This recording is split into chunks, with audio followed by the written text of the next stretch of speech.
নমস্কার বন্ধুরা, আমি মীনাক্ষী তোমাদের সবাইকে স্বাগত জানাই স্বাদের ঠিকানায়।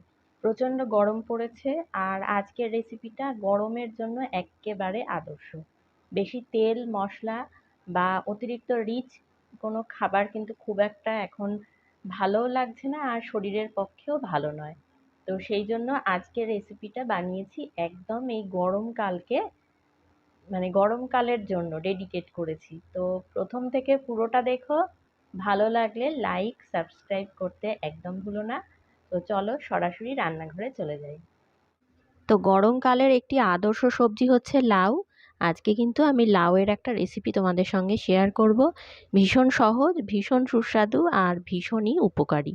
তো তার জন্য লাউটাকে কেটে নিয়েছি। আমি কিন্তু একদম ঝিরিঝিরি করে কাটিনি, একটু মোটা মোটা করেই কেটেছি। আর তার সঙ্গে নিয়ে নিয়েছি মিডিয়াম সাইজের দুটো আলু। আলুটাও একটু মোটা মোটা করে কেটে নিয়েছি। এবারে কড়াইতে আমি তেল দিয়ে দিচ্ছি। এখানে সর্ষের তেলেই রান্নাটা করব। তো প্রথমে সর্ষের তেলটা গরম করে নিলাম, তার মধ্যে আমি এক মুঠো বড়ি দিয়ে দিচ্ছি। এখানে হচ্ছে বিউলির ডালের বড়ি আমি নিয়েছি। তোমাদের কাছে যদি অন্য কোনো ডালের বড়ি থাকে সেটা দিয়েও করতে পারো। তো প্রথমেই বড়িটাকে ভালো করে ভেজে নেব, লাল লাল করে একটু ভেজে নিতে হবে বড়িগুলোকে। তো দেখতেই পাচ্ছ বড়িগুলো কিন্তু ভালোই ভাজা হয়ে গেছে। এবার এটাকে তুলে নেব। আর একটু খেয়াল রাখবে যাতে পুড়ে না যায় কোনোভাবে।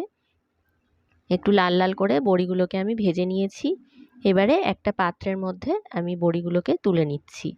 তো এই যে বড়ি ভাজার পরে যে তেলটা বেঁচে রয়েছে, এই তেলের মধ্যে আমি সামান্য একটুখানি তেল অ্যাড করেছিলাম, সামান্য, খুবই সামান্য সর্ষের তেল।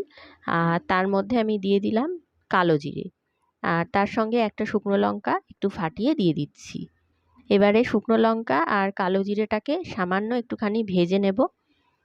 তো ভাজা হয়ে গেছে। এবারে এর মধ্যে আমি যে কেটে রাখা আলুগুলো, একটু মোটা মোটা করে কেটেছিলাম আলুগুলো, সেই আলুগুলো দিয়ে দেবো।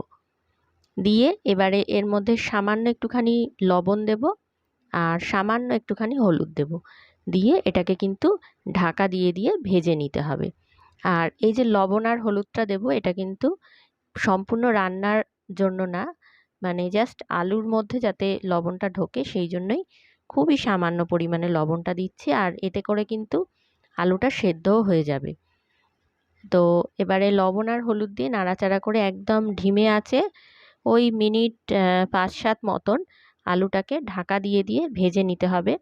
তাহলে আলুটা একদিকে ভাজাও হয়ে যাবে, আবার একদিকে সেদ্ধও হয়ে যাবে। তো আলুটা যতক্ষণ হচ্ছে ততক্ষণ আমি একটু মশলা করে নিচ্ছি। মশলা বলতে খুবই সামান্য, আমি এখানে পোস্ত নিয়েছি আর একটা কাঁচা লঙ্কা নিয়েছি আর সামান্য একটুখানি লবণ নিয়েছি। নিয়ে এবার এটাকে অল্প জল দিয়ে বেটে নেব। আর এই রান্নাটা কিন্তু খুব বেশি ঝাল হবে না। ওই যে বললাম গরমের জন্য একদম আদর্শ, একটু হালকা ঝাল আর নুন মিষ্টি সমান পরিমাণে একদম হালকা একটা রান্না করতে চলেছি। তো তার জন্য দেখতেই পেলে মশলা কিন্তু একদম নামমাত্র, নেই বললেই চলে। আর পোস্ত ব্যবহার করেছি কারণ কি পোস্ত কিন্তু আমাদের শরীরকে ঠান্ডা রাখতে সাহায্য করে। তো এখানে আমি পোস্তটা বেটে ফেলেছি। আর ওদিকে কিন্তু আলুটা বেশ অনেকক্ষণ ধরেই আমি হালকা হালকা করে, মানে গ্যাসটা একটু কম রেখে আলুটাকে কিন্তু আমি ভেজে নিয়েছি। তো এর ফলে আলুটা একদম ভাজা ভাজাও হয়ে গেছে, আবার কিন্তু একটু সেদ্ধও হয়ে গেছে। তো এই দেখতেই পাচ্ছ আলুটা বেশ ভালোভাবেই কিন্তু ভাজা হয়ে গেছে। এবারে এর মধ্যে কেটে রাখা যে লাউগুলো ছিল সেইটাই আমি দিয়ে দিচ্ছি। লাউটা দেওয়ার পরেও একটু ভালো করে নাড়িয়ে চাড়িয়ে নিতে হবে। লাউয়ের ভেতরে তো অনেকটাই জল থাকে, মানে লাউ রান্না করতে গেলে আলাদা করে জল ব্যবহার করতে হয় না।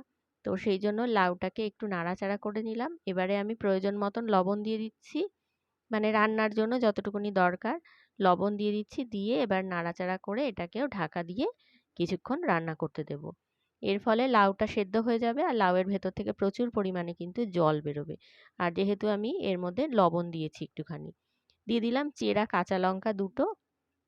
রান্নাটা কিন্তু একদমই বেশি ঝাল ঝাল হবে না বলেই দিলাম, সেজন্য আমি দুটো কাঁচা লঙ্কা দিয়েছি। তোমরা চাইলে যদি ঝাল পছন্দ করো তাহলে একটু বেশি দিতেই পারো।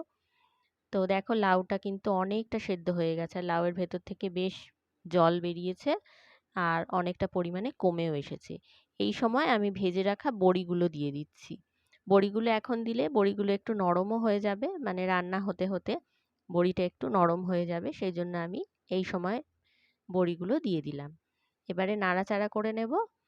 এবারে এর মধ্যে আমি দিয়ে দেব সেই যে পোস্তটা বেটে রেখেছিলাম সেই পোস্তটা, আর পোস্তর বাটিটা ধুয়ে সামান্য একটুখানি আমি জল দিয়েছি এর মধ্যে। এবারে খুব ভালো করে নাড়াচাড়া করে নিতে হবে পোস্তটাকে। একদম এটা কিন্তু শুকনো শুকনো হবে, ঝোল ঝোল হবে না, একদম গামাখা গামাখা হবে রান্নাটা। তো এবারে দেখো এটা একদমই প্রায় হয়ে গেছে। দিয়ে দিচ্ছি পরিমাণ মতন চিনি। একটু মিষ্টি মিষ্টি হলে ভালো লাগবে খেতে, যেহেতু সম্পূর্ণ নিরামিষ রান্নাটা। আর নুন তো আমি আগেই দিয়েছিলাম, সেই জন্য নুন আর দেওয়ার প্রয়োজন নেই। তো চিনিটা দিয়ে ভালো করে নাড়াচাড়া করে নেব আরও বেশ খানিকক্ষণ। এবারে এর মধ্যে আমি দিয়ে দেবো ধনেপাতা কুচি। বেশ খানিকটা ধনেপাতা কুচিয়ে রেখেছিলাম, সেইটাই দিয়ে দিলাম। ধনেপাতা কুচিটা দেওয়ার পরেও আবারও খানিকক্ষণ ভালো করে নাড়াচাড়া করে নিলেই কিন্তু রান্নাটা একদম তৈরি। আর এই যে লাউ পোস্তর এই যে রেসিপিটা, এটা যেমন সিম্পল তেমন অপূর্ব খেতে। তোমাদের সবাইকে অনুরোধ করব বাড়িতে একবার হলেও বানিও। আর বিশেষ করে এই গরমের দিনে তো অবশ্যই লাউ খাওয়াটা ভীষণভাবে জরুরি। আর এরকম হালকাভাবে রান্না করলে কিন্তু পেটের পক্ষে ভীষণ ভালো, আর খেতেও হবে দুর্দান্ত। তো বাড়িতে কিন্তু অবশ্যই ট্রাই করো, আর কেমন হলো আমাকে কমেন্টে জানাতে এক্কেবারে ভুলো না।